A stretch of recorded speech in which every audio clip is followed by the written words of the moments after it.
Boa noite a todos que nos acompanham pelos canais no @CJP Brasília e @Alma Observatório do YouTube e do Facebook. Especialmente, sejam bem-vindas e bem-vindos os que aqui estão no Centro Cultural de Brasília, a Casa dos Jesuítas, para mais um Diálogos de Justiça e Paz.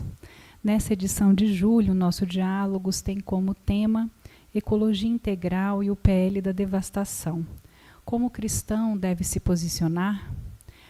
Esse Diálogos foi suscitado especialmente pelo avanço da tramitação do projeto de lei 2159 de 2021, conhecido como PL da Devastação, que é uma ameaça, pois visa flexibilizar o licenciamento ambiental e abrir as portas do desmatamento, fragilizando a proteção de nossos ecossistemas e principalmente dos povos originários e das comunidades tradicionais brasileiras. O Diálogos deste mês tem a sua inspiração principal na encíclica Laudato Si, que completou 10 anos em 2025 e é a base da campanha da fraternidade. O encontro, então, abre um espaço de escuta e debate, discernimento e posicionamento ético à luz da fé cristã. E para isso trazemos os convidados Padre Jean Paul Hansen, secretário executivo de campanhas da CNBB e coordenador da campanha da Fraternidade 2025, que é teólogo, especialista em doutrina social da Igreja e tem vasta experiência pastoral e acadêmica. Seja bem-vindo, Padre Jean Paul.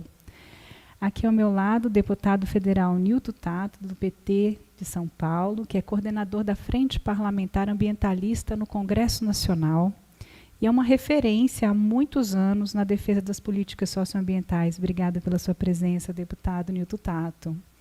E a mediação é da nossa queridíssima doutora Ananda Tostes, juíza do trabalho, pesquisadora em direitos sociais e ambientais e coordenadora do Copaju Brasil, além de ser gestora do Programa de Trabalho Seguro no TST. Sejam, então, todos muito bem-vindos e bem-vindas. Eu sou Ana Paula Inglês Barbalho, falo em nome da CJP Brasília, nessa parceria do Diálogos de Justiça e Paz, que envolve a Comissão Brasileira de Justiça e Paz, o Centro Cultural de Brasília, que é a Casa dos Jesuítas, aqui na Asa Norte, a Comissão de Justiça e Paz de Brasília, o Copaju, o OLMA, Observatório Socioambiental Luciano Mendes de Almeida, o CJM, Serviço Jesuíta de Migrantes, MR, Migrantes e Refugiados, e os jesuítas do Brasil nessa grande iniciativa de diálogo interdisciplinar e principalmente aberto à contribuição da sociedade em temas nos quais os cristãos devem se posicionar. Muito obrigada, tenham todos um ótimo diálogos. Boa noite a todos e todas aqui presentes. Que alegria receber esse convite para mediar esse encontro, esse diálogo de justiça e paz. Então, boa companhia. E saúdo a todos e todas também que estão aqui conosco.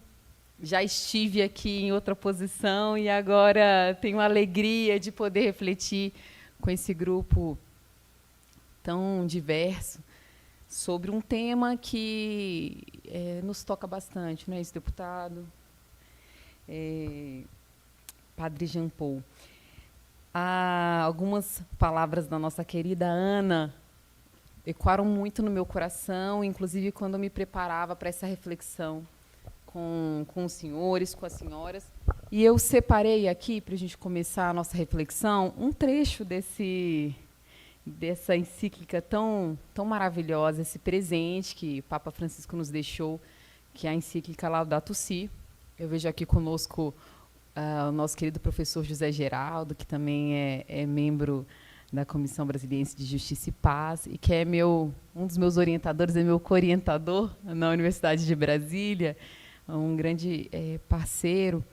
E nós falávamos, professores, sobre o projeto e com a encíclica em mãos, porque é uma referência para todos, não só para católicos, não só para cristãos, mas para o mundo como um todo. É um documento que realmente completa os seus 10 anos, sendo uma grande referência. Eu estava há pouco tempo na aula magna, que inaugurou esse semestre na Universidade de Brasília, na pós-graduação, E nesse ambiente, que é um ambiente científico, de estudo, de reflexão plural, falávamos, inclusive, com professores de fora da casa, professores italianos, o quão ele havia, de que forma esse documento havia impactado a ciência em muitos sentidos, não apenas a igreja.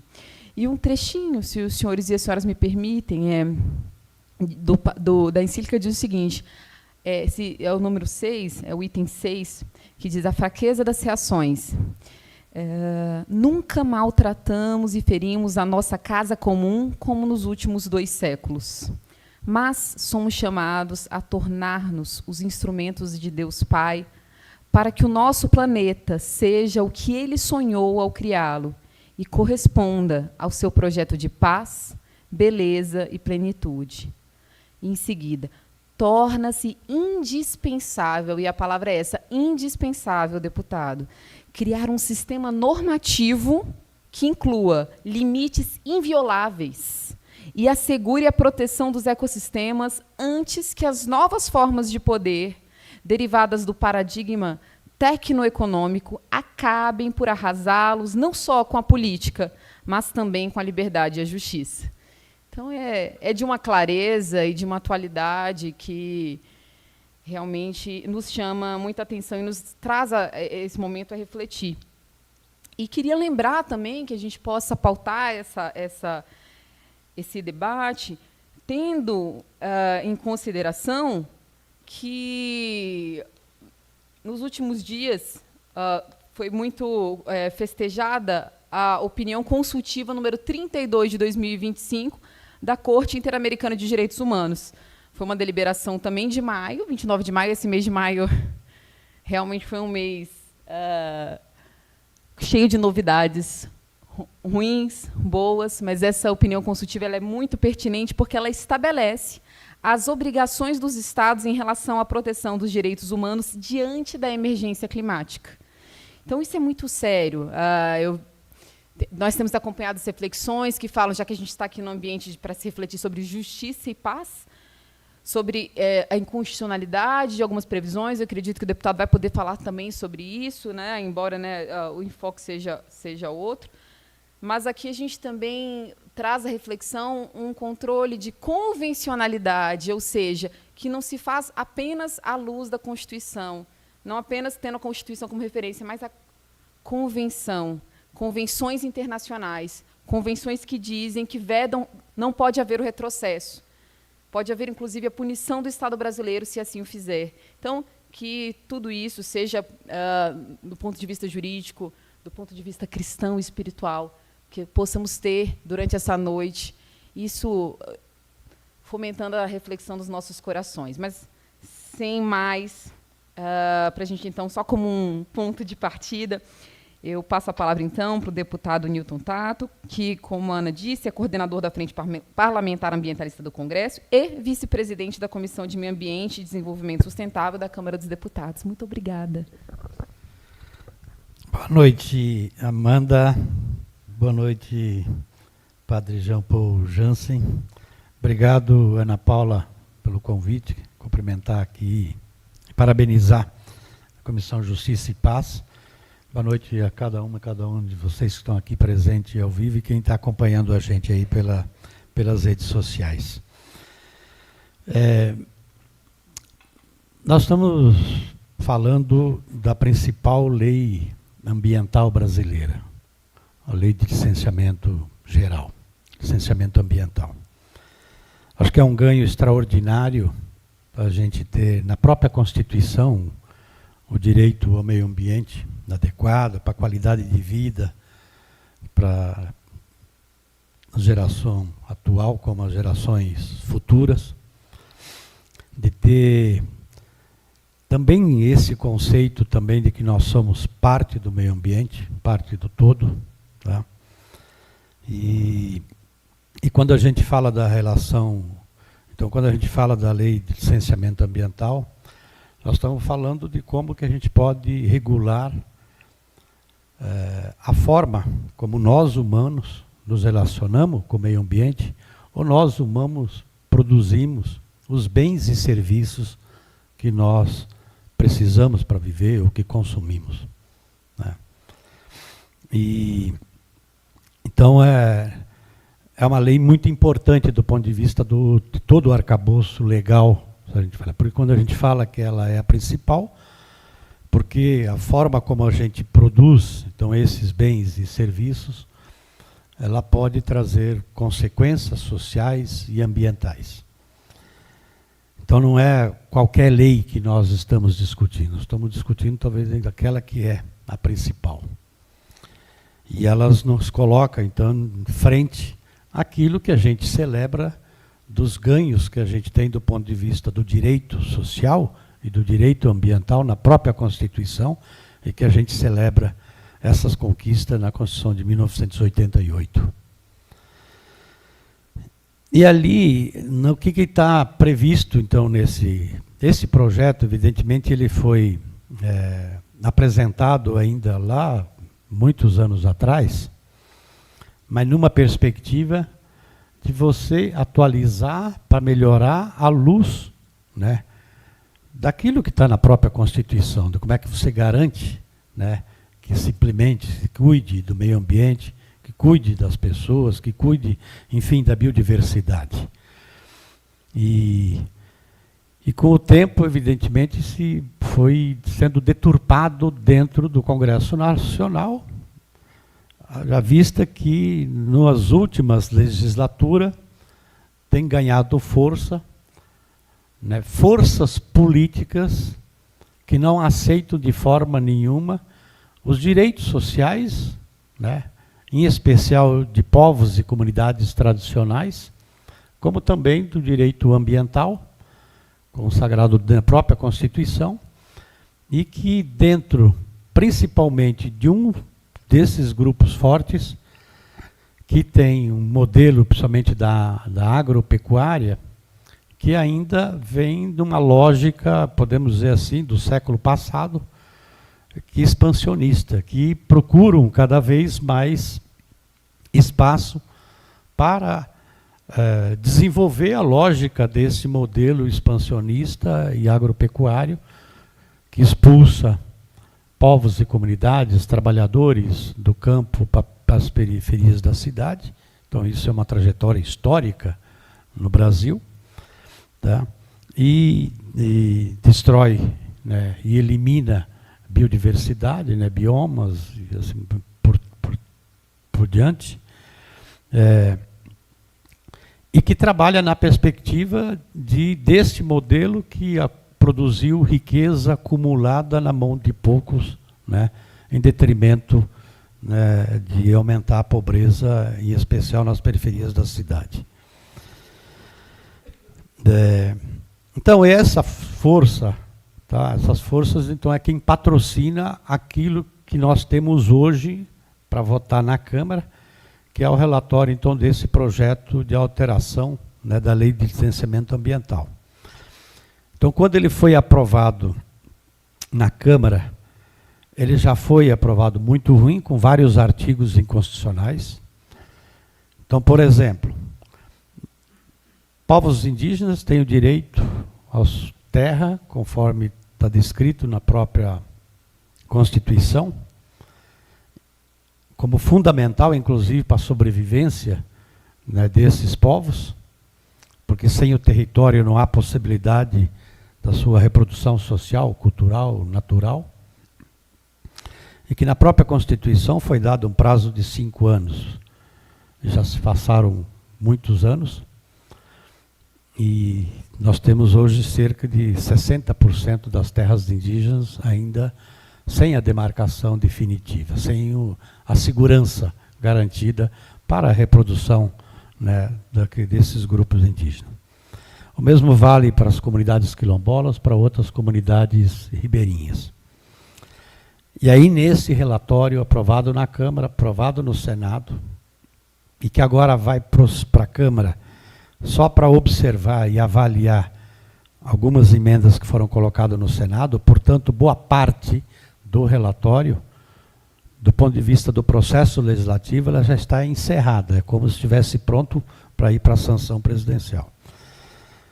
Então, naquilo que se refere a essas comunidades, então indígenas e quilombolas, extrativistas, passa por cima do direito, principalmente daqueles que ainda o Estado não cumpriu com o dever constitucional de demarcar os seus territórios. E aí, determinados empreendimentos que possam ter impacto para essas comunidades possam ser aprovadas e sem a devida, né, compensação, né, quando cabe compensação. No caso de terra indígena, não, porque é um direito original e, portanto, não deve determinados empreendimentos passar a ser colocado em cima. Comunidades indígenas e quilombolas. Tem o aspecto também do autolicenciamento, né, onde você tira o papel, também dado pela própria Constituição, em qualquer parte do mundo, o papel do poder público fiscalizar em nome da sociedade, do Estado fiscalizar em nome da sociedade, do Estado dar o aval em nome da sociedade. Então, se tem um empreendimento que possa ter algum impacto, e eu gosto de citar muito o exemplo de Mariana e Brumadinho, é um projeto que, pela lei atual, poderia ter um licenciamento facilitado. E se a gente colocar na balança hoje aquilo que se produziu de riqueza lá em Mariana e Brumadinho, ou mesmo que se gerou de emprego, se a gente colocar na balança hoje o impacto depois da catástrofe, será que aquilo que produziu de riqueza, não estou nem discutindo aqui para quem foi a riqueza, tá? Ou dos empregos que gerou, e os impactos que tem para o conjunto da sociedade, estou falando de impacto ambiental, impacto social, impacto econômico, e sem colocar ainda na balança as mortes que não tem como você calcular. Então, quando você abre a possibilidade de fazer algum empreendimento que é classificado nesse relatório como médio, e que abre a possibilidade de um licenciamento facilitado, simplificado, é a sociedade que paga muito mais caro. Então, de repente, você tem uma avaliação, se você imaginar que possa ter um impacto desse, e que você não cria as políticas para prever um determinado impacto, porque você não tem um processo de estudo, de análise, né, você pode trazer esse tipo de consequência, então, como um grande prejuízo para a sociedade como um todo, e para o meio ambiente e para a biodiversidade. Então, nós estamos falando aí de processos que não podemos aceitar de forma nenhuma. Eles argumentam, por exemplo, peguei 2 exemplos aqui, que é aquele que tira o papel de Estado e aquele que passa por cima, que não consulta, por exemplo, as instituições do Estado responsável para garantir os direitos que estão consagrados na Constituição. Então, a FUNAI não é ouvido, e ICMBio, do ponto de vista do direito difuso ao meio ambiente, inclusive para as futuras gerações, né? Então, quando se trata de unidades de conservação, ou IFAM, no caso de comunidades quilombolas, ou de patrimônio, né, que também é de interesse difuso de toda a sociedade, tá?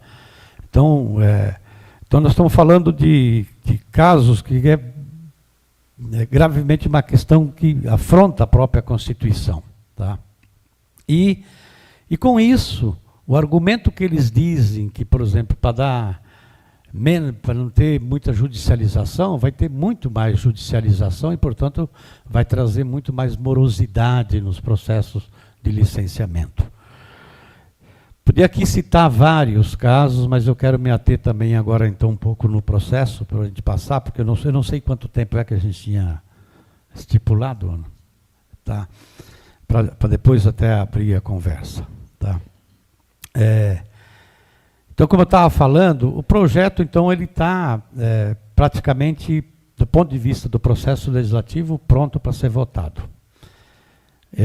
Foram introduzidos mais alguns artigos, uma coisa que também não tem sentido quando você vai avaliar um empreendimento, dependendo do local, dependendo do tipo do empreendimento, dependendo do tamanho do empreendimento, você não pode estipular um prazo para acontecer esse licenciamento.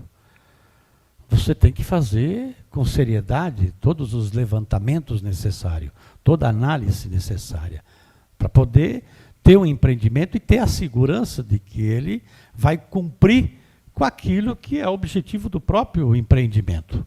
Tá? Que de repente ele pode trazer benefícios para o conjunto da sociedade. Não só na perspectiva do empreendedor, de querer explorar aquele recurso ou aquele tipo de atividade econômica. Tá? Não estou dizendo aqui que todos os empreendimentos, todas as atividades econômicas não têm os benefícios sociais. Nós sabemos o quanto que é importante. Tá?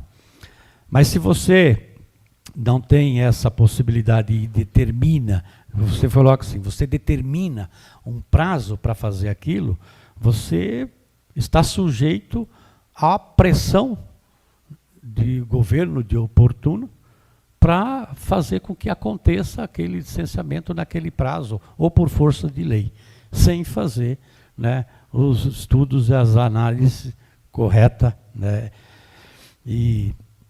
Então isso também não dá para a gente entender, né? Não dá para a gente aceitar que coloque prazo.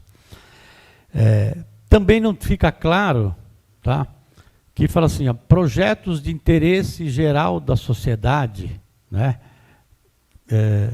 Mas se é de interesse geral da sociedade, não é pode-se assim, colocar aquele projeto em determinados locais, em determinados territórios que passa por cima de comunidades ou de grupos minoritários para atender aquilo que alguém vai dizer que é de interesse geral da sociedade, né?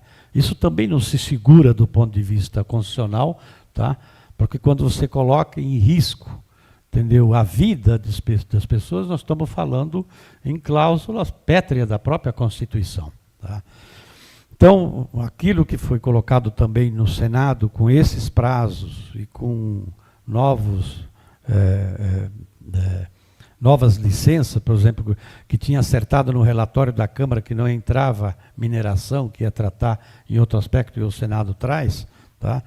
Então, a Câmara agora vai analisar esses dois casos. E aí eu quero lembrar aqui que em 2021, quando foi criado um grupo de trabalho específico na Câmara para discutir o licenciamento, e que era a relatoria do deputado Kim Kataguiri, depois de um ano praticamente de audiências públicas, de debate, de diálogo, nós chegamos a um terceiro relatório que tinha um grau de consenso, né, razoável para poder levar o debate para o plenário e votar no plenário. Mas ali, em uma semana, em uma reunião na Frente Parlamentar da Agropecuária, com a CNA e com a Confederação Nacional da Agricultura, Confederação Nacional da Indústria, deram um cavalo de pau, podemos dizer assim, e produziram um quarto relatório, que é o relatório então, que foi aprovado na Câmara e depois aprovado no Senado com algumas emendas. Então não há possibilidade da gente aceitar, né, até porque tem muitos artigos inconstitucionais e representa muitos retrocessos. É como se a gente praticamente acabasse com a lei de licenciamento ambiental. É praticamente como se a gente voltasse a 40 anos atrás, 50 anos atrás, que as pessoas têm na memória aquelas fábricas com aquelas chaminés nas cidades, ou, né, os mais velhos aqui, e outros podem pesquisar, o Vale da Morte, né, em Cubatão, tá? Onde crianças nasciam sem cérebro e assim por diante. Tá? Então a gente sabe então o quanto que é importante esta lei e da sua centralidade do ponto de vista daquilo que nós todos queremos em termos de construção de um país, né? E que aquilo que Laudato Si nos pede, como parte, né, como parte do meio ambiente, não como aquela lógica de faça o que tu queres, né? Entendeu? E, né, com a lógica de acumular. E aí, como do ponto de vista legislativo não é possibilidade de consertar esse texto que está colocado ali para votar na Câmara, consertar no sentido de artigos que já foram aprovados na Câmara e aprovados no Senado, você não tem mais como mexer, tá? Não tem outro caminho senão a gente trabalhar para não votar esse relatório. Isso não quer dizer que nós também não entendemos que tem problemas no processo de licenciamento. Mas é importante a gente salientar, e qualquer um pode perguntar no IBAMA, por que determinados empreendimentos às vezes demoram para sair a licença ambiental, ou dizer de forma definitiva que, olha, não dá para acontecer esse empreendimento. E 90% é por problemas de quem está fazendo os estudos. É do setor privado. Porque a lei diz que quem tem que fazer os estudos e responder, né, aquilo que o Estado pede, que o poder público pede, fala, olha, você quer fazer o empreendimento? Então você precisa, é tal lugar, é tal tipo de empreendimento? Então aqui tem uma lista de coisas que você precisa fazer para poder fazer a avaliação, fazer os estudos, tá? E dizer, entendeu, quais são os impactos, como é que você vai diminuir esses impactos, como é que você vai compensar esses impactos, tá? Para que o Estado, para que o poder público, o órgão licenciador, diga se ok ou não. E muitos desses problemas que tem é por estudos mal feitos, por relatórios mal produzidos pelo setor privado, e aí o setor privado não admite isso, não coloca isso na pauta. Outra coisa, evidentemente, é a capacidade do Estado também ter gente para responder. Hoje, imagina que para cada licenciamento médio, por exemplo, no âmbito do IBAMA, tem que estipular lá 4, 5, 6 especialistas para ficar por conta daquilo. Quando você faz uma conta da quantidade de pedidos de licenciamento que tem, você pega lá 700 servidores do IBAMA no país inteiro, tá? Para diversas atividades, atividades de fiscalização, atividades de licenciamento, enfim, para todas as atividades, você acaba tendo uma sobrecarga de trabalho para os poucos servidores. E, portanto, você tem que trabalhar também para você criar a capacidade do poder público fazer aquilo que é a parte dele, que é analisar os estudos feitos e também depois monitorar e acompanhar nos processos de licenciamento. E quando você vai para o setor privado e diz, então, que você precisa dar capacidade para o Estado, eles falam que não. Por isso que eles vão na lógica também do autolicenciamento, tirando o papel do Estado de falar em nome da sociedade. Como se todo empreendedor, tá, não estivesse só preocupado em produzir, fazer com que dê lucro aquele empreendimento. Como se todo empreendedor estivesse preocupado com o meio ambiente, com as pessoas, né, com os recursos hídricos, com a biodiversidade, tá? Então, porque não é a lógica deles. Então, hoje a gente, por isso que aí nós estamos trabalhando, então, nesse momento, tentando dialogar com o governo, e aí nós encaminhamos, inclusive, para o presidente Hugo Mota, com o presidente Alcolumbre, para que a gente, então, não vote esse projeto que está lá, esse relatório, e crie um novo processo.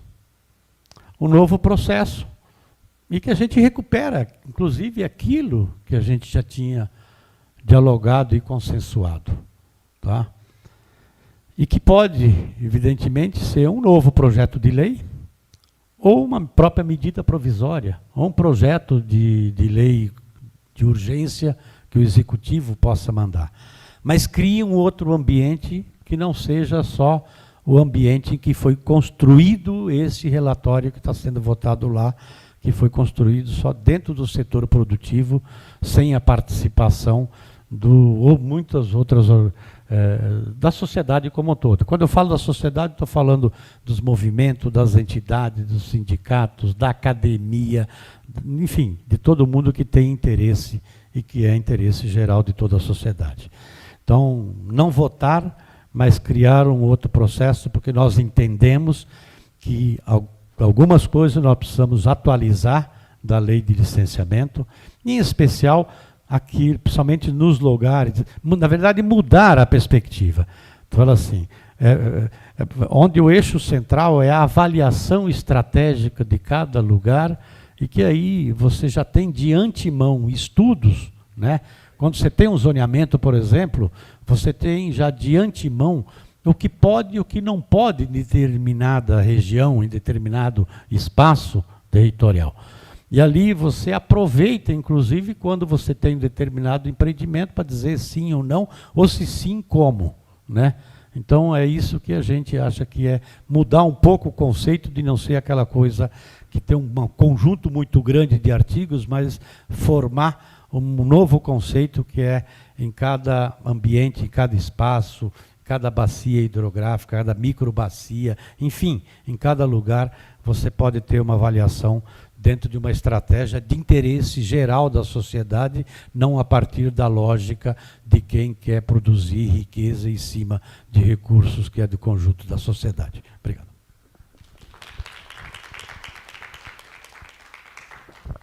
Muito obrigada, deputado. A reflexão é tão importante e para aqueles que nos acompanham possam também ter uma ideia de como o projeto tem sido avaliado por entidades que estudam profundamente o tema. O próprio Ministério do Meio Ambiente e Mudança do Clima divulgou em nota, divulgou uma nota que diz que o PL é um risco à segurança ambiental e social no país. O Observatório do Clima definiu como o maior ataque à legislação ambiental das últimas 4 décadas. Houve um estudo, um levantamento do Instituto Socioambiental que expôs que, segundo os novos critérios, cerca de 18 milhões de hectares da floresta amazônica, uma área equivalente ao estado do Paraná, estariam desprotegidas a partir, então, dos critérios que foram revistos, flexibilizados. O deputado começou a fala dizendo que nós somos natureza, natureza, isso está na encíclica Laudato Si', isso está também nas reflexões de povos indígenas. Ailton Krenar fala a todo tempo, né? Tudo é natureza, nós somos natureza, eles não fazem essa distinção que a sociedade ocidentalizada costuma fazer. E é muito triste que justamente povos que tenham essa perspectiva estejam absolutamente vulnerabilizados nas novas regras previstas no projeto de lei. Se aprovado, então, nós teremos, como o deputado expôs, uma fragilização da participação social. E aqui eu quero dizer, para além da Constituição, para a gente conseguir olhar além, para não dizer que é algo do Brasil, que é algo, né, uma restrição brasileira, a Convenção 169 estabelece o dever, Convenção 169 da Organização Internacional do Trabalho, o dever de se realizar a consulta prévia. Então, precisa haver consulta prévia daqueles povos, daquelas comunidades, prévia informada, não é uma consulta pro forma. Não é uma consulta para se dizer que foi feito, porque o PL, inclusive, né, deputado, vai dizer que basta uma só audiência pública, que se houver necessidade de mais de uma audiência pública, é isso que tem que ser justificado, professor. Se houver mais de uma audiência, não o contrário. Então, assim, o que é essa consulta? Consultar povos de acordo, em respeito às suas tradições, permitir que eles possam deliberar em seus colegiados, no seu modo de organização. Não é algo que se faz em uma audiência pública, segundo esta ou aquela regra imposta pelo Estado, né? Isso tem que ser feito de forma dialogada. Então, é realmente a gente fragilizar em muito o sistema protetivo de direitos humanos. E, é claro, a gente está aqui também para ouvir o padre Jean Paul, que é o secretário executivo de campanhas da CNBB e coordenador nacional da campanha da Fraternidade 2025, cujo tema é Fraternidade e Ecologia Integral. O lema é: Deus viu que tudo era bom. E eu quero dizer da minha alegria quando li até o texto que a Ana me encaminhou, da Comissão de Ecologia Integral, Mineração, da CNBB. Então, dizer que realmente é um trabalho muito sério, muito atento, e gostaríamos muito de escutar, então, a perspectiva da Igreja, da CNBB, como pode trazer um novo olhar sobre as reflexões a respeito do PL. Boa noite, doutora Nanda, boa noite, deputado, boa noite a todos e todas aqui presentes e também que nos acompanham nas diversas redes sociais que ampliam esse diálogo tão interessante e necessário que nós estamos aqui realizando. Ouvindo o deputado, eu ficava pensando aqui, que paradoxo nós vivemos. Em nome de um desenvolvimento, nós estamos retrocedendo. Né? Queremos um desenvolvimento, mas caminhamos na contramão da história, na contramão da natureza, na contramão, tenho que dizer, na contramão daquilo que a Igreja tem ensinado nos últimos tempos. Eu penso que o que me cabe nesse diálogo é muito diretamente a pergunta tema do diálogo: qual é a postura do cristão diante desse PL? Né? Qual é a postura do cristão diante de todas essas causas assombrosas que nós temos visto nos últimos tempos no nosso Brasil e no mundo? Né? Qual é a postura do cristão? O cristão é um ser humano situado num território, num contexto, que age a partir de valores e princípios. Valores e princípios que nós acreditamos nos foram revelados. Eu não estou dizendo aqui de uma revelação estática, mística, mas daquele conceito de revelação da teologia cristã, de que Deus nos deu a conhecer, Deus viu que tudo era bom, e por isso, porque Ele que criou, viu que tudo era bom, Ele nos deu a conhecer a necessidade e a responsabilidade de que nós cuidemos do bom, do belo, do verdadeiro e de tudo aquilo que Ele semeou no meio de nós. Porém, o Concílio Vaticano II, ele nos ensinou que dentro dos valores e dos princípios existe uma hierarquia. Nem todos os valores e princípios são iguais. O deputado dizia que há valores, há até princípios que norteiam esses desejos de empreendimentos e etc. Eu não duvido que haja valores, que haja intenções verdadeiras, que haja intenções até válidas. Mas é preciso submeter esses valores e esses princípios a uma hierarquia de valores e princípios. Quais são os valores e princípios maiores, mais necessários, mais urgentes, que nos possibilitam inclusive a discussão desse PL. Né? Se aqueles que submergiram em Mariana e Brumadinho não estão mais aqui para discutir o PL. Se nós estamos aqui para discuti-lo, é porque há um valor e um princípio, que é o princípio da vida, que precisa ser preservado antes de qualquer outro valor e princípio. Né? O desenvolvimento não é um valor e princípio soberano.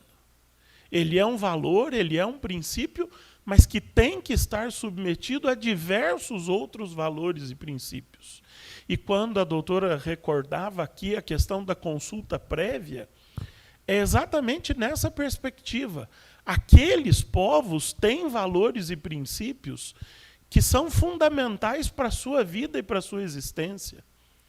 É bom que nós recordemos que os povos originários Eles não têm direito à terra. Eles têm direito à sua terra. Né? Não é qualquer terra, porque é muito comum. Não, vamos usar aquela terra deles e nós deslocamos eles. Aquela terra para onde querem levá-los não é a terra deles. A terra para os povos indígenas é muito mais do que o que nós imaginamos como brancos colonizadores e colonizados. Né? Então, é preciso recordar, e aí, deputado, parabéns pela sua atuação.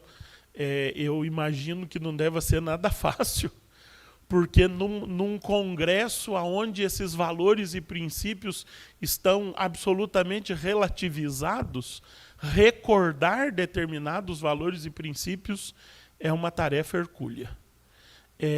Mas eu acho que não há outro caminho.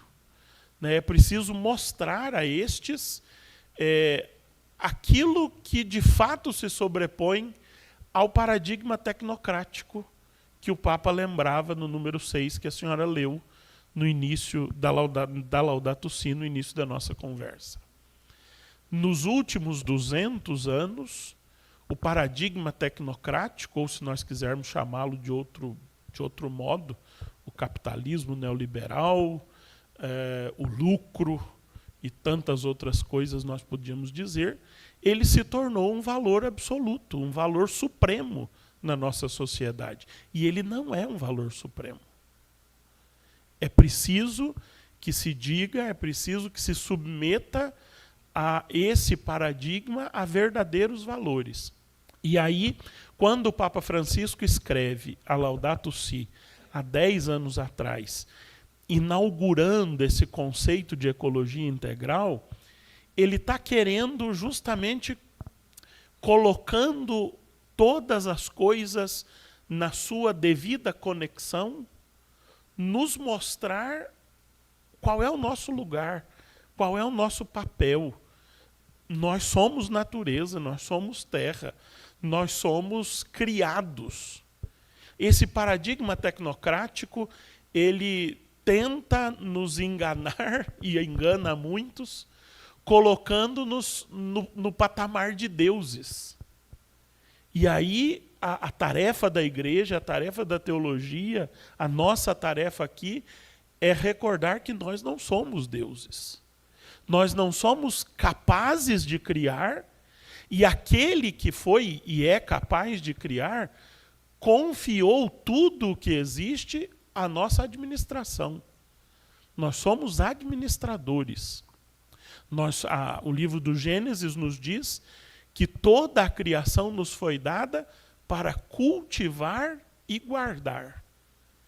O verbo dominai, que está lá no livro do Gênesis e é tão mal interpretado, ele não é o verbo que nos ensina o domínio do superpoder.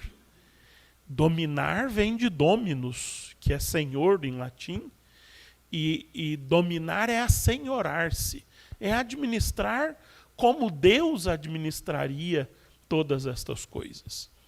Eu sei que eu não posso querer e nem quero que no Congresso se faça um discurso teológico cristão, longe de desejar isso, mas aqui no ambiente em que nós estamos, propondo-nos a responder à pergunta que tematiza essa noite, é preciso recordar isso. A partir da nossa fé, nós não somos donos. Nós somos administradores a quem Deus confiou a sua criação. Permitam-me uma história. Eu gosto muito de contar história. Quando eu era criança, eu fui uma criança muito cuidadosa dos seus brinquedos. Aquilo que eu ganhava, eu cuidava e tal. E eu sou o filho mais velho. Depois de 5 anos e meio cuidando cuidadosamente dos meus brinquedos, que não eram tantos quanto os das crianças de hoje, né? Mas eram poucos, mas bons e bem cuidados. Depois de 5 anos e meio, eu ganhei um irmãozinho. A gente pensa no começo que é mais um brinquedo, né? Então, para cuidar também daquele irmãozinho. Mas aquele irmãozinho, à medida que ele foi crescendo, ele foi se revelando um destruidor dos meus brinquedos. E eu tinha assim uma grande raiva dentro de mim, porque tudo aquilo que eu cuidei, que eu guardei, que eu preservei, ele chegava e com uma bicuda ele destruía. E eu apenas chorava diante daquela destruição dos meus brinquedos. Eu conto essa história para dizer assim, a criação não é um brinquedo de Deus. Deus não criou tudo o que existe para brincar. É coisa séria. Mas se eu sofri porque os meus brinquedos eram destruídos, qual é a reação que nós causamos a Deus quando destruímos a obra-prima das suas mãos? Imagine aquele projeto de lei que resume toda a carreira do deputado e alguém chega e rasga o projeto de lei e diz isso não presta. Ou então aquela sentença de toda a carreira da juíza, que é a pérola da sua carreira, e alguém joga no lixo. Uma parte, uma peça de um grande projeto do Papa Francisco, chamado de novo humanismo integral. Nós precisamos ler Laudato Si junto com Fratelli Tutti, junto com o Pacto Educativo Global, junto com a Economia de Francisco e Clara, junto com um monte de outras peças que o Papa Francisco foi nos deixando, e quem sabe no final, como seu testamento espiritual, junto com Dilexit Nos, Amou-nos, né, a encíclica do coração humano e divino de Jesus, que pode ser a chave que encaixa todas essas questões. Nós precisamos ler esse novo projeto de humanidade que o Papa Francisco desejou, sonhou e registrou. E deixou para nós esse projeto. E nós estamos indo na contramão. Talvez, aí eu estou dizendo para mim mesmo, em primeiro lugar, talvez isso não seja tão desesperador. Porque nós estamos indo na contramão desde o pecado original. Não é uma novidade. Mas não há dúvida que esses últimos 200 anos são terríveis. São terríveis porque esse vírus do capitalismo, do progresso, entrou na nossa humanidade, destruindo, passando como um trator por cima de todas as outras coisas. E agora tenta passar por cima da criação, da natureza, das terras dos povos originários, e de tantas outras coisas envolvidas nesse conceito da ecologia integral. Concluindo aqui essa minha introdução, eu recordaria isso. Como é que o cristão se posiciona diante do PL? Como é que o cristão se posiciona diante dessa cultura da qual o PL é uma expressão? Porque há muitos outros PLs, há muitas outras leis injustas, há muitos outros projetos da ganância humana. Como é que o cristão se posiciona diante de tudo isso? Reverente ao Criador, reconhecendo-se simples administrador e não dono, a partir dos princípios e valores que ele revelou, numa hierarquia que exige que nós submetamos certos valores a outros valores maiores, e com resistência. Eu acho que a última palavra dessa introdução tem que ser essa. Resistindo, fazendo força, esperando contra toda esperança. Nós estamos no jubileu, cujo tema é Peregrinos da Esperança, então tem que ser assim. Esperança e resistência são irmãs gêmeas. Só resiste quem espera e só espera quem resiste. Né? Então, é com esperança, mas com esperança ativa, com resistência, que nós precisamos nos colocar diante dessa cultura que se expressa no PL.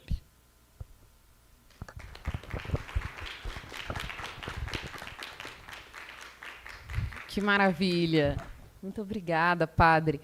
É a esperança de Paulo Freire, né? É a esperança que não é de esperar, é de esperançar. O senhor contava a sua história da infância e eu ficava lembrando aqui das minhas crianças que estão em casa, né? A Maia tem 4 anos e a Luna tem 2, deputado. E para sair de casa, elas sempre me perguntam, né? Porque eu as coloco para dormir, o marido dá o apoio ali, colaborando para aquele momento. E aí elas, mamãe, principalmente a Maia, o que você vai fazer, mamãe? Agora, né? Então eu falei, não, filha, a gente tinha passado a manhã ali entre as árvores e a gente tenta trabalhar com elas a importância de honrar a vida de toda criatura, desde a formiguinha que nós acompanhamos ali, levar as folhas. E eu dizia, vamos falar de natureza, vamos falar que tudo é natureza, que nós somos natureza. Sobre isso que a mamãe vai conversar hoje. E é interessante que a Maia foi abençoada pelo Papa. Como eu estou coordenando os trabalhos aqui no Brasil do Copaju, né, que é de juízes e juízas, um comitê criado pelo Papa Francisco. Então, nós tivemos a alegria de Maia ser abençoada pelo Papa. E, na época, a Luna na barriga, teve a generosidade de perguntar quantos meses. Eu digo 7, ele abençoou. Então, para toda mãe que gosta que as 2 filhas recebam, né, não queremos ser injustas, mas eu acho que é isso. Eu digo de Maia e de Luna para dizer que nós não temos esse direito de decidir contra o futuro das nossas crianças, dos nossos netos. Nós não temos esse direito, e a Constituição vai dizer, né, é intergeracional. Nós estamos falando do futuro das outras gerações. Né? E aí as crianças vão bradar nas escolas, vão fazer greve pelo clima, porque conseguem ver o que nós não temos clareza para enxergar. Porque nós estamos falando de um grande desafio. Quando o deputado nos diz, a gente tem que trabalhar para não votar, né, nós, como sociedade, é um grande desafio, porque no Senado passou por 54 votos a favor contra 13 contra. É um grande desafio.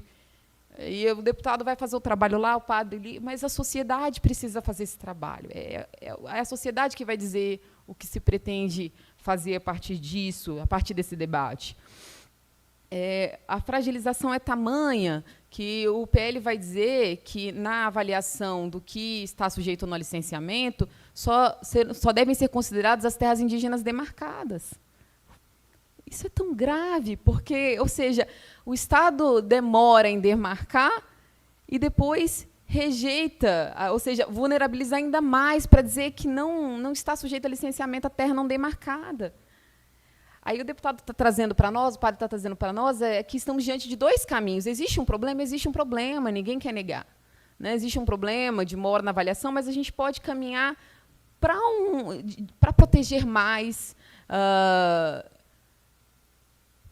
realmente resolvendo, trabalhando para fortalecer esses órgãos, para fortalecer o IBAMA, ou podemos trabalhar para flexibilizar e aí dizer, olha, não damos conta de fazer esse trabalho, não estamos investindo nesse sentido e vamos fazer o contrário. Vamos dizer para a própria sociedade, para próprias empresas, e aí ampliar isso para médias empresas, que vão dizer se estão ou não diante de um risco ambiental, uma autodeclaração. E aí a pergunta é, e depois? E se essa declaração for falha, aí a gente sabe que vai falhar?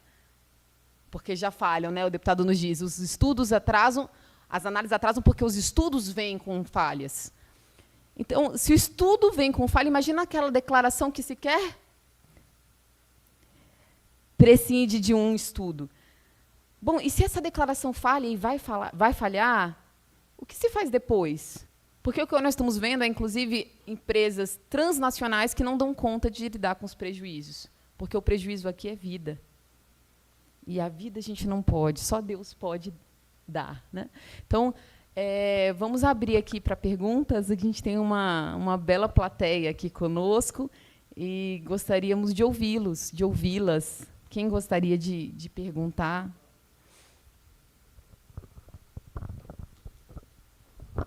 Hoje vou fazer um papel de leitora dos comentários da internet. Gessi Pereira Dovsota, ótimo tema, obrigada. Ivoni Friedsen, temos responsabilidade com a ecologia integral, ser simples, respeitando, resistindo com esperança em obras. Vou chamar agora aqui o Rogério, que vai se apresentar, e na sequência eu leio os comentários do Olma, que está rolando no YouTube do Olma. Você precisa ficar aqui para a câmera registrar você. Boa noite a todos e todas. Sou homem branco, de óculos, cabelo grisalho, calça e camisa de manga comprida. Me chamo Rogério, sou membro aqui do CCB, sou franciscano secular e também da Articulação Brasileira pela Economia de Francisco e Clara.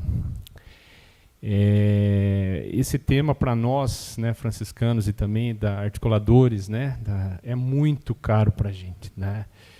E é uma bandeira que a gente carrega, deputado, que a gente, eu diria assim, que o Papa Francisco, ele coloca o dedo na ferida, né, nessa encíclica.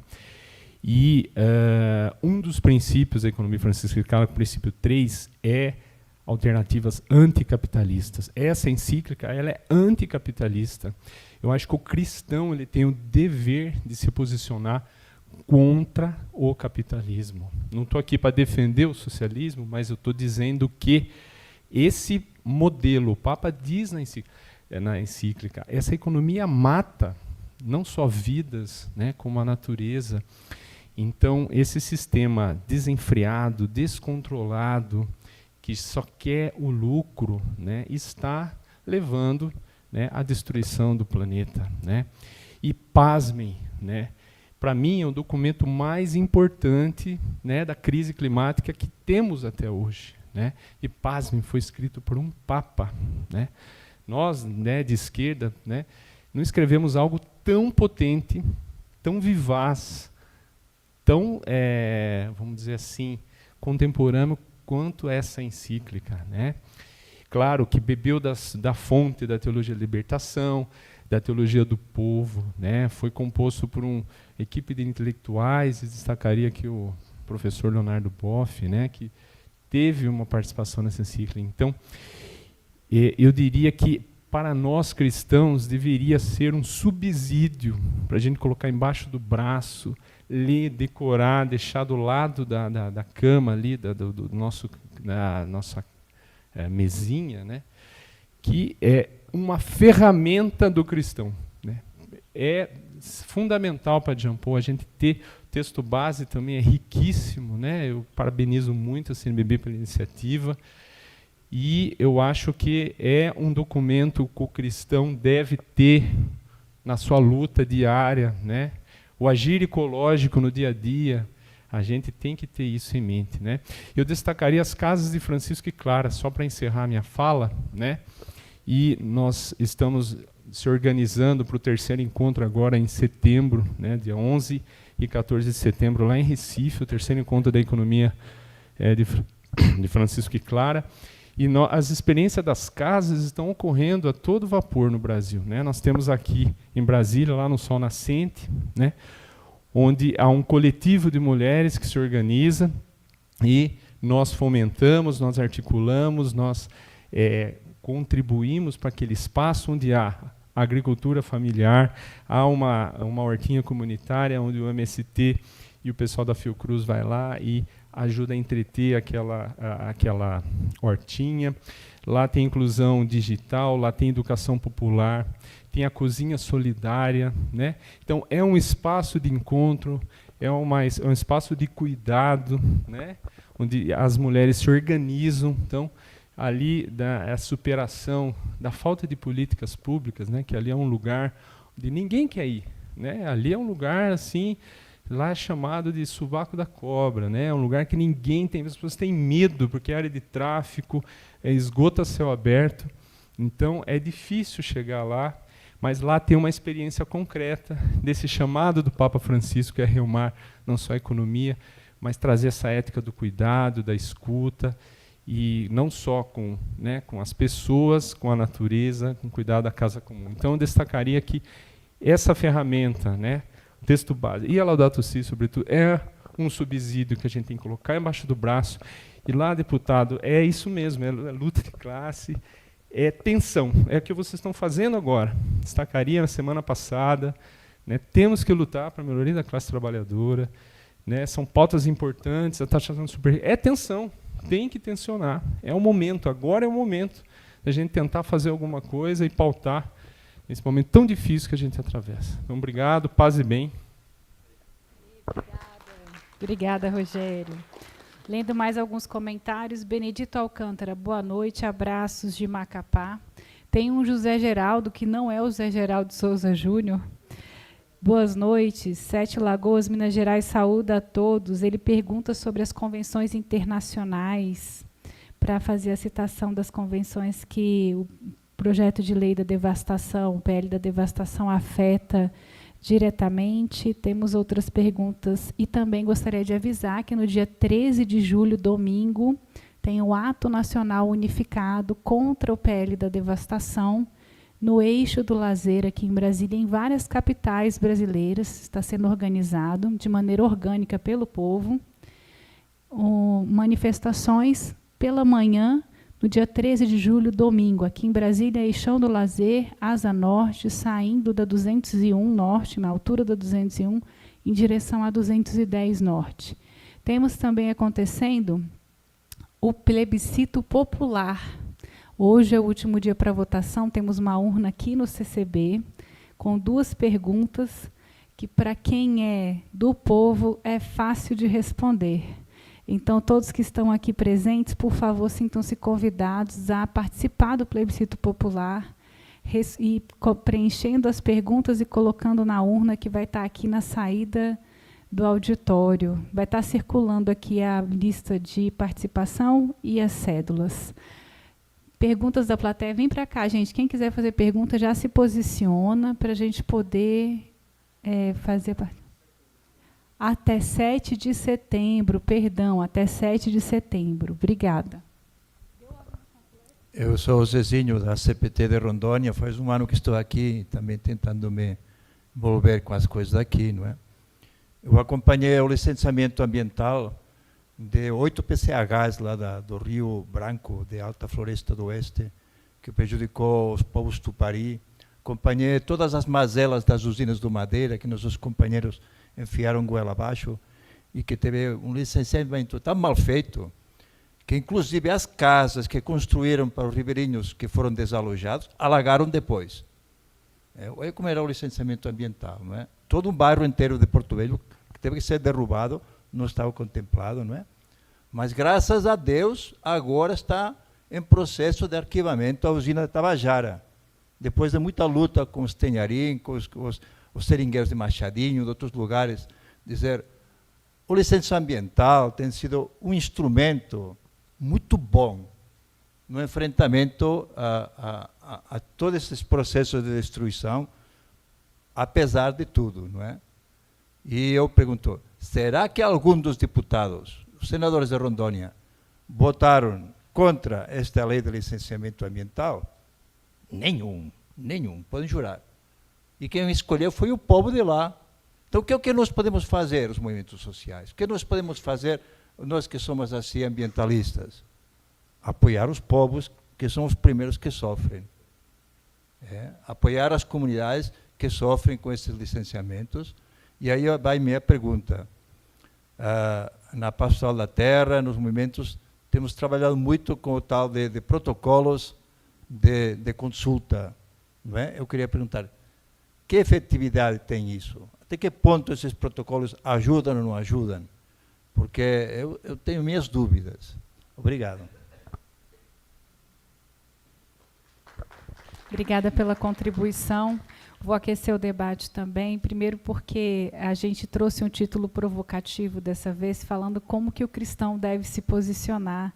Queria agradecer ao padre Jean Paul, porque a fala até me emocionou de fazer esse percorrido por todo o esforço do Papa Francisco para que o cristão possa se posicionar claramente.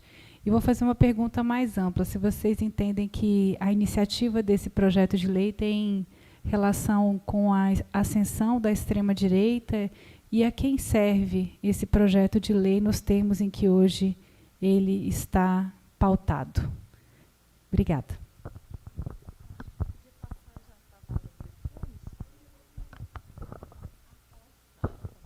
Chegue logo, venha cá. Muito bem, boa noite. Boa noite a quem está assistindo aqui, né? E uma pergunta bem objetiva, assim, que talvez o deputado possa responder melhor, porque me parece que nós estamos no momento de uma declaração da luta de classe, hein? Em que poucas vezes a gente teve a oportunidade de ficar tão explícito, quem quer defender o lado de quem tem dinheiro, poder e não sei o quê, e uma organização de quem está defendendo as classes populares, né? Parece que poucas vezes isso foi tão declarado assim. E aí, na semana passada, o resultado da segunda-feira é que, pela primeira vez, a gente teve uma vitória, em 8 anos, uma vitória de mídias, né? com os videozinhos e tal. E por isso eu acho que a pergunta para o deputado, se aqui na sociedade a gente sentiu que esses vídeos fizeram efeito. E lá na Câmara, lá no Congresso, realmente isso causou um burburinho, mexeu com o povo, ou é só impressão nossa aqui que... Porque, como o Rogério disse, né? A gente está no campo progressista, tem hora que a gente se entusiasma com as coisas e depois o negócio não vale nada, né? Isso foi, de fato, uma mexida, sim ou não? Bom, acho que a gente podia seguir a ordem do que a gente se propôs inicialmente. Então, os padres, se o senhor me permite, de começo para o deputado, e escuta a perspectiva do padre, e aí seguimos. Eu vou começar aqui, não sei quem, alguém que está acompanhando pela rede social, esqueci de marcar o nome, com relação a essas convenções internacionais, talvez até a Dandara pode até responder mais. Mas nós temos, por exemplo, a Convenção da Organização Internacional do Trabalho 169. O Brasil é signatário. Se é signatário, ela é lei aqui dentro. Ela tem força de lei. E que aí é onde, evidentemente, ela garante o direito à consulta prévia, livre e informada, né? E como disse Dandara, quando é livre e informada, quem está para sofrer o impacto daquele empreendimento no seu território precisa entender todo o empreendimento. Por isso que, por exemplo, em determinados povos indígenas precisa ser traduzido, inclusive na língua, para poder entender, tá? Então, para poder decidir se eles são favoráveis ou não. Então, esta convenção ela tem força de lei aqui dentro do Brasil, mas ela é pouco respeitada em muitos momentos. Agora, essa decisão que a Dandara falou aí da Corte Interamericana de Direitos Humanos, que vamos ver como é que ela tem força aqui dentro, né? Deveria ter. Como também vários outros acordos, que aí, evidentemente, de forma voluntária, no Acordo do Clima, no âmbito da ONU, tá? E esse projeto de lei, por exemplo, sequer cita, por ser a principal lei ambiental, por se tratar de autorizar ou não empreendimentos de toda a ordem, é como se não existisse a crise climática naquele projeto. Tá? Estou falando, ele nem dialoga com a crise climática, nem cita. Tá? Então, talvez até por entender que o que está como previsto nele é simplesmente avançar cada vez mais na crise, né, ou no aquecimento. E aí, emendo aqui, Zezinho, os protocolos de consulta, tá? Na verdade, ele deveria ser, né? É isso que a gente está falando, a consulta, se aquele determinado empreendimento, ou o que pode fazer, ou o que necessita fazer naquelas comunidades. E proliferou, né, os protocolos elaborados pelas próprias comunidades, né, em vários lugares. Tá? Se aquilo lá está valendo, não está valendo, se ela tem força, tá? Eu digo para você que mesmo hoje, na realidade que a gente tem um governo preocupado com a agenda ambiental, com a inclusão social, com o enfrentamento da desigualdade. A gente tem avanços, né, quando a gente olha em relação ao governo anterior, e avanço extraordinário. Não é pouca coisa a gente ter hoje, em mais de 20 ministérios, áreas específicas para tratar da crise climática. Ou a agenda mais estratégica, que dialoga nessa perspectiva de colocar centralidade, né, o meio ambiente nas políticas públicas, a gente tem hoje, né, no Ministério da Fazenda. Eu, como ambientalista, sempre lutei porque, olha, pauta ambiental só vai ter importância o dia que ela deixar de ser assunto da caixinha do Ministério do Meio Ambiente e ela for lá para o centro do governo, para o centro de decisão. Então, a agenda da transformação ecológica, a agenda mais estratégica, daquilo que a gente sonha, ou constrói, ou busca construir, tá? Ela está lá no Ministério da Fazenda, só para ter uma ideia. Então, né? Ou, no ano passado, a própria assinatura pelos chefes dos 3 poderes do Pacto da Transformação Ecológica. Então, são coisas, estou falando assim, desde a consulta, desde os protocolos elaborados na comunidade, até essas coisas macro que pensa estrategicamente, falar assim, olha, está dado aí, hoje tem condições, a gente vive nessa realidade que a gente está lá no Congresso Nacional, um Congresso que, nós precisamos sempre ter clareza assim, a chapa que elegeu o presidente Lula, elegeu 130 deputados dos 513. Não quer dizer que todos os 130 são socioambientalistas, mas estavam dentro de um projeto, dentro de um plano de governo. Tá? E não estou dizendo também que os outros, todos, também não tem ninguém lá, né? Tá? Mas hoje a gente tem no máximo 130 votos para a propositura. Ou nas últimas votações a gente chegou a 100. Tá? Só nos dentro com um pouco essa realidade. Então, o processo de consulta prévia ela também é um processo de educação e também das próprias comunidades entenderem, né, o conjunto do território. Não está dado que todo mundo dentro daquela comunidade tem o território. Eu sei disso porque eu trabalhei muitos anos com comunidades diferentes, etnias diferentes, indígenas e também com comunidades quilombolas, agricultores familiares, pescadores, caiçaras, enfim. Tá? Projeto de lei, da forma como está lá hoje, é importante eu trazer aqui, evidentemente que ele interessa, da forma que está lá, é essa visão, esta lógica da liberdade econômica, da liberdade para fazer o que quer, acima de tudo. Então, eu falo assim, eu preciso de liberdade, eu preciso do respeito à minha propriedade, eu preciso de garantia do meu patrimônio, né? E aí eu preciso, entendeu, as condições necessárias para eu poder fazer com que meu patrimônio cresça. Então eu vou empreender, eu vou lá aplicar o meu capital ali, e dali eu preciso fazer com que o meu capital cresça com mais rapidez, com maior velocidade. Tá? Então, primeiro é isso aí.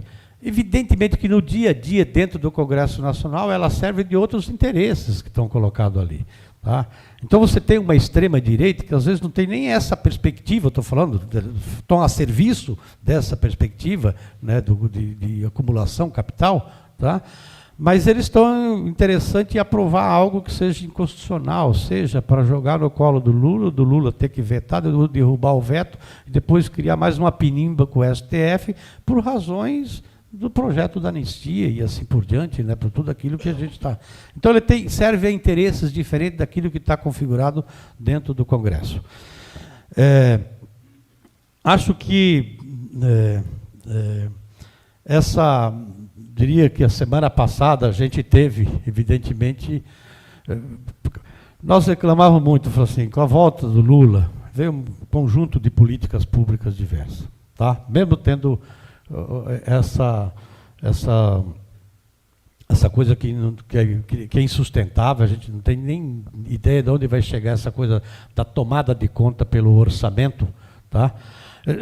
Que todo mundo precisa entender, a tomada de conta pelo orçamento por parte do Congresso Nacional, mas a serviço de quem? A serviço, evidentemente, eu diria assim, do sistema financeiro. E quando a gente coloca o agronegócio, tá? Sistema financeiro e agronegócio, está tudo concatenado. Tá? Hoje, quem comanda as cadeias produtivas do agronegócio são os fundos de investimento, é o sistema financeiro. Tá? Por isso que do orçamento, entendeu? 800 a 900 bilhões por ano vai para o sistema financeiro, pagamento dos juros da dívida. Por isso que a história do IOF bateu, né, lá e assim por diante. Mas a gente tinha, todo mundo reclamava, falava assim, o Lula voltou, trouxe um conjunto de políticas públicas, não acerta na comunicação, tal, tal. Na verdade, a gente tinha um problema de ter um norte, ter algo que juntasse tudo naquilo que representa um outro projeto de país, um outro projeto de sociedade, ou que simbolizasse aquilo que era o próprio programa de governo do Lula em 2022. Então, não adianta você ter um monte de coisa, não tem nem como disputar e como falar daquilo que você está fazendo. Tá? Eu até, brincando na reunião da bancada, eu até falei para o líder, eu falei assim, olha, quando encontrar o Alcolumbre e o Hugo Mota, presidente do Senado, presidente da Câmara, agradeça a eles por ter dado um mote, tá? Ter dado um mote que sintetiza um pouco aonde que rola a disputa. O que é que a gente está em disputa mesmo, com quem que está a briga, tá? Então, quem que comanda o orçamento, né? E assim por diante, tá? Então, acho que é este o caminho, da gente ter cada vez mais clareza. Então, quem que provoca crise climática? Quem que provoca, entendeu, destruição ambiental? Quem que provoca de gente para ficar na miséria? E assim, é evidente, é luta de classes, a gente saber, entendeu, do que é que a gente está trabalhando aí no dia a dia. Então, a gente ter clareza, entendeu, que quem interessa, entendeu, esse projeto de lei é justamente aqueles que querem continuar a mesma situação, né, de aguçar a desigualdade, de aumentar a concentração de renda e de colocar em risco a própria vida no planeta como ela é hoje.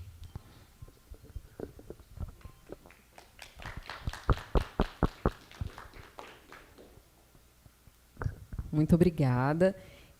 Só uma pequena glosa aqui, né, professor? Como o professor fala que eu faço as glosas.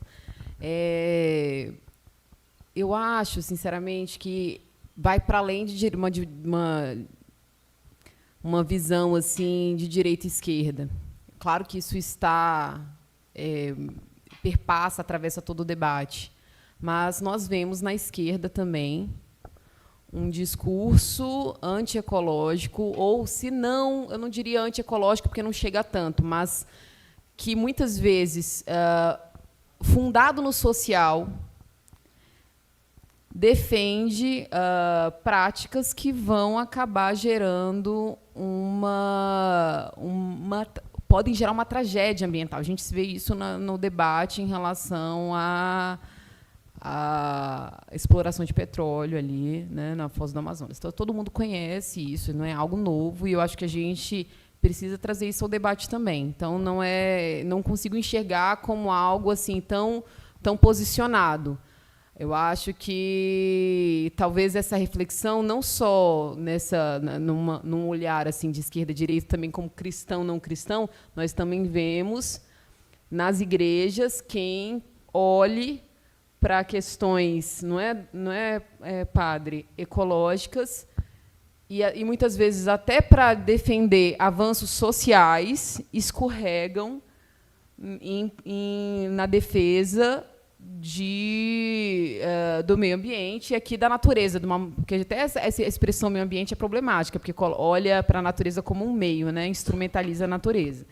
Então, eu coloco isso para que a gente possa olhar criticamente também para as nossas bolhas, né, porque muitas vezes, eu digo a minha também, eu vou até fazer uma parte, porque perguntaram em relação a convenções internacionais, né. E a opinião consultiva a que eu me referi, a 32 de 2025, é da Corte Interamericana de Direitos Humanos. Ou seja, se você vai para a Convenção Americana de Direitos Humanos, você vai ver ali uma série de dispositivos que vão trazer esse olhar para a tutela da natureza para a tutela do ser humano nessa perspectiva, e aí a opinião vai além. Ela vai trazer a Convenção 169 da Organização Internacional do Trabalho em relação aos povos indígenas, as convenções fundamentais de saúde e segurança, que também são da Organização Internacional do Trabalho, porque se a gente está falando de natureza, a gente também está falando da defesa de um meio ambiente de trabalho seguro e saudável. Então, mas vejam que a opinião consultiva, ela também é vinculante. O que significa vinculante? Nós, como juízes e juízas, somos obrigados a seguir a opinião consultiva, e isso os juízes desconhecem. Por isso que eu digo das nossas bolhas, foi feita uma pesquisa pelo próprio Conselho Nacional de Justiça que os juízes e juízas reconheceram que não aplicam.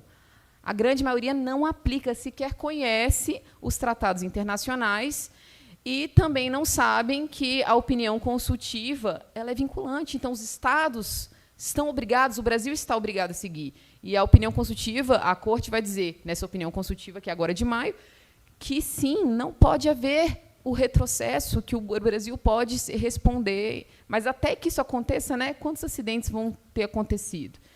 Então, o Papa vai dizer, a crise social e ambiental é uma só. A gente não está falando de duas crises. Isso vai para nós, independentemente de nosso alinhamento político, para refletir. Porque o que será feito em prol de um avanço social que, se tornar uma catástrofe ambiental, também vai prejudicar as pessoas que trabalham, né? É olhar o que o Papa diz. Tudo está interligado. E assim a gente pode ter uma visão um pouco mais profunda para, então, desenvolver, a partir do diálogo social, respostas que sejam realmente efetivas e não assodadas, não feitas ali no vamos, tem que ser, porque senão o Brasil não vai para frente, não é isso? Então, padre, por favor. A senhora pegou aí uma das ideias que eu pensei em trabalhar. Eu pensei aqui três coisas a partir das perguntas que foram feitas. Primeiro, recuperar esse princípio que a senhora acabou de falar, que é o princípio da Laudato Si. Tudo está interligado. Não existe ecologia integral sem a gente reconhecer esse princípio. Tudo. As relações de trabalho, a ecologia, a cultura, a ciência, a religião, a espiritualidade, a vida, tudo está interligado.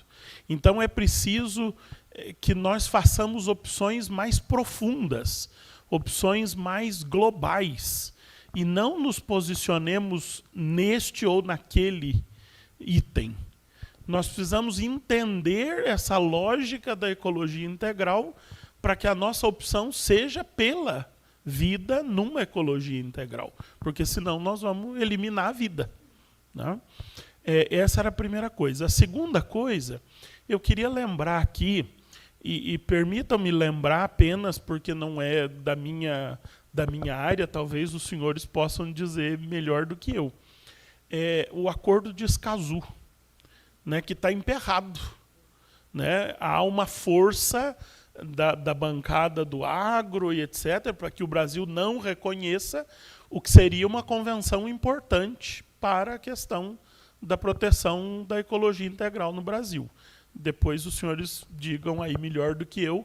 Eu sei, lembrei aqui o nome porque fui instado um dia a ir lá no Congresso levar um posicionamento da CNBB sobre o Acordo de Escazú. E a terceira coisa, que eu acho que foi a pergunta que mais se aproximou de mim aqui, é a questão da extrema-direita. Eu queria convidá-los, e a todos os que nos acompanham, a dar um passo atrás. A ascensão da extrema-direita não é a causa de todos os males. Ela é um mal a mais. A causa é muito anterior. A causa a ascensão da extrema-direita já é consequência, não é causa. E é consequência de quê? Da desarticulação das bases, sejam as bases da igreja, sejam as bases dos movimentos populares, sejam as bases políticas, do distanciamento das bases, de um projeto de governo. Aliás, eu tenho uma grande resistência a essa questão de projeto de governo, porque a nossa política não tem projeto. A nossa política é personalista. Nós não elegemos projetos de governo, nós elegemos pessoas. E essas pessoas mudam os seus projetos e a gente não está nem aí para as mudanças que elas realizaram. Né? Nós votamos em nomes, nós votamos, quando muito, em números. Mas se a gente perguntar para os eleitores, para nós, qual é o projeto que nós votamos, nós mesmos não temos muita clareza nessa história de projeto.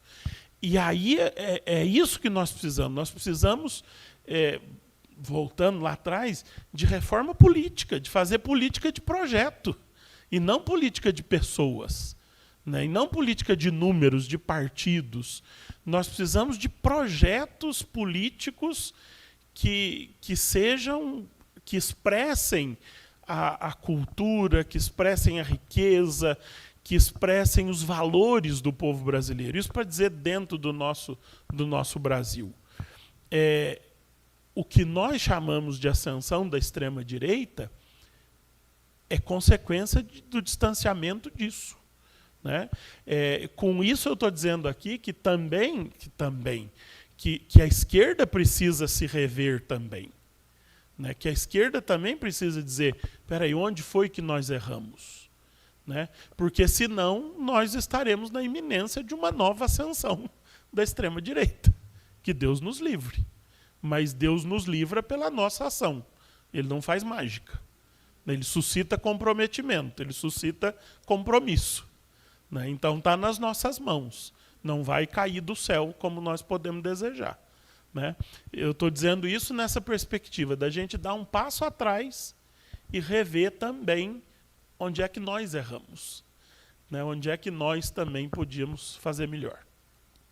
Muito obrigada. Sim, Ana, por favor. Só continuar, senão o povo da internet desanima, né? Assim, só fazer uma memória aqui.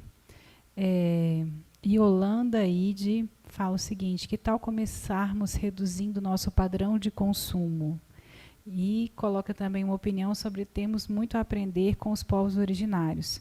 José Boaventura Teixeira: são pouquíssimos os padres e párocos que estudam e divulgam a Laudato Si. E o Everton Verga manda um abraço de Mirandopolenses, agradecendo ao deputado Nilton Tato. Manda um abraço lá, Mirandopolenses. Um abraço, Everton, para você também. E lembrar sobre os protocolos que no ano passado nós estivemos aqui com o ministro Lélio Bentes, à época a presidência do TST, não foi isso? Eu estive como mediadora, estivemos com o professor José Geraldo também, e recebemos aqui, nessa casa, no Centro Cultural de Brasília, lideranças, mulheres indígenas, que entregaram ao ministro Lélio em mãos os protocolos que foram criados, trabalhados, e que, sim, são importantíssimos para justamente frear esse processo de deterioração à custa de um desenvolvimento insustentável. Né? Os senhores gostariam de fazer algumas palavras finais, antes da gente encerrar? Sim, primeiro agradecer mais uma vez à Comissão de Justiça e Paz e agradecer, deve estar aqui na mesa junto com o padre Jansen e também você, Amanda, doutora Amanda. Acho que para quem está acompanhando a gente, acho que 2 recados aqui. Primeiro, esse projeto de lei do licenciamento, na verdade, ele faz parte de um combo que está tramitando na Câmara e no Senado. Um combo, eu falo, é um conjunto de projetos que vão no sentido contrário da Laudato Si, contrário da Constituição, contrário de tudo aquilo que a gente imagina de a gente pensar um país que respeite o meio ambiente, que seja inclusivo. Né? Eu estou falando aqui do marco temporal, estou falando do projeto de lei de regularização fundiária, que é regularizar terra pública grilada, terra indígena, terra de quilombola, de unidades de conservação, enfim. Estou falando aqui do projeto de lei que permite expandir a agropecuária para áreas naturais não florestais, então isso ameaça os campos, seja no Pampa, seja nos campos de altitude, na Mata Atlântica, Pantanal e os campos na Amazônia. Tá? Estou falando de projetos de leis que criminalizam os movimentos populares da luta pela reforma agrária. Tá? Então, são vários projetos que estão lá, só para citar alguns aqui. Tá? Que tem, então, é um combo, um conjunto.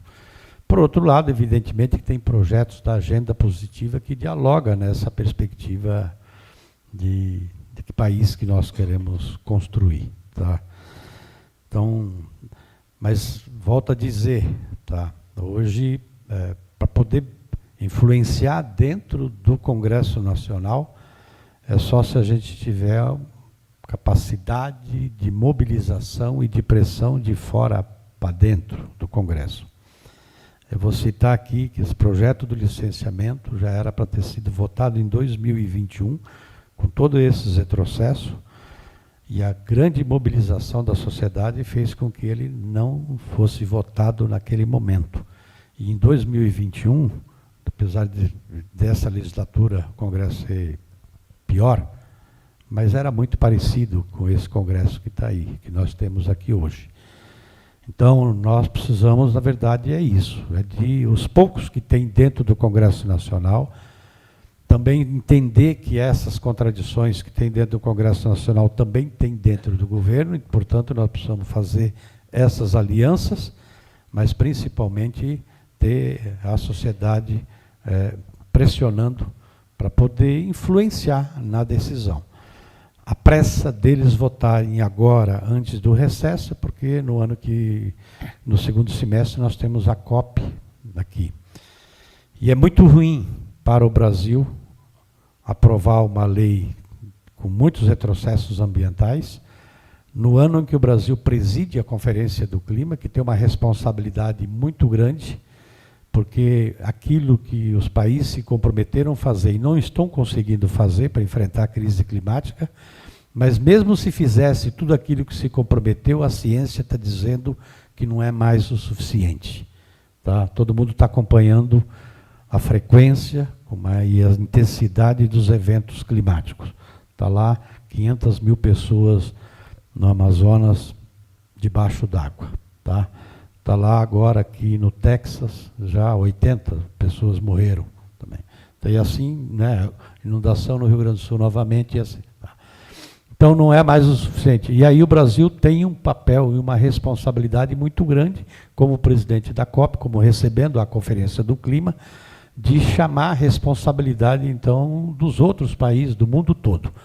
E aí, se não der exemplo aqui dentro, né, diminui a sua capacidade de fazer aquilo que precisa ser feito.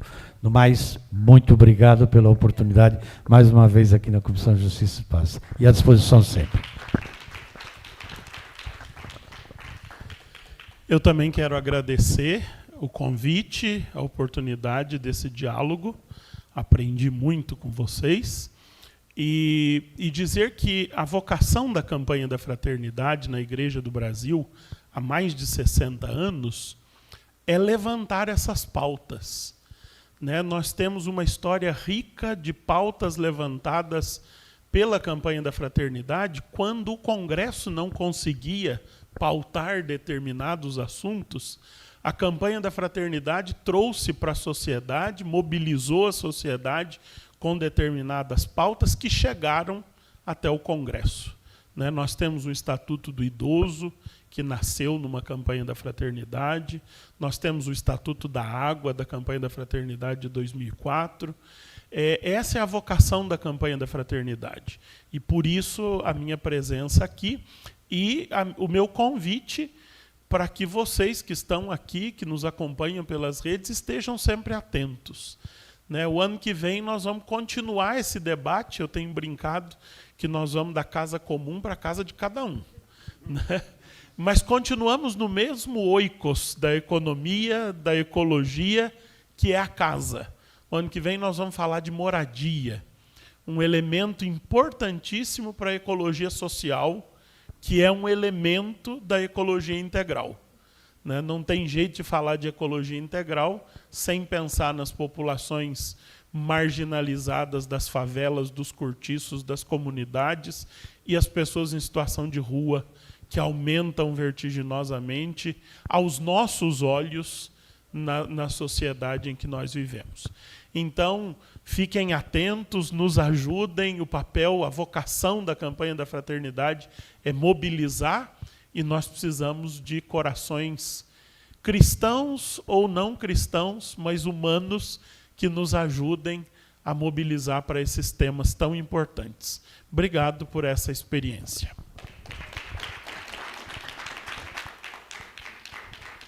Então, notícia fresquinha sobre a campanha do ano que vem. Eu fiquei aqui pensando nos 3 T's de Francisco: terra, teto, trabalho. Começamos com a Laudato Si, então eu peço licença para que a gente possa também encerrar com a Laudato Si, agradecendo mais uma vez ao Centro Cultural de Brasília, Comissão Brasileira de Justiça e Paz, Comissão Brasileira de Justiça e Paz, o OUMA e todas aquelas entidades que apoiam essa iniciativa.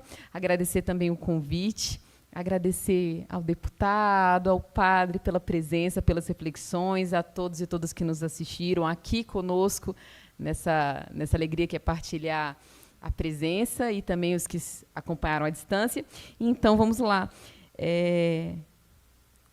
Com Francisco, que disse: se reconhecermos o valor e a fragilidade da natureza e, ao mesmo tempo, as capacidades que o Criador nos deu, isso nos permite acabar hoje com o mito moderno do progresso material ilimitado. Um mundo frágil, com um ser humano a quem Deus confia o cuidado do mesmo, interpela a nossa inteligência para reconhecer como deveremos orientar, cultivar e limitar o nosso poder. Muito obrigada, uma boa noite.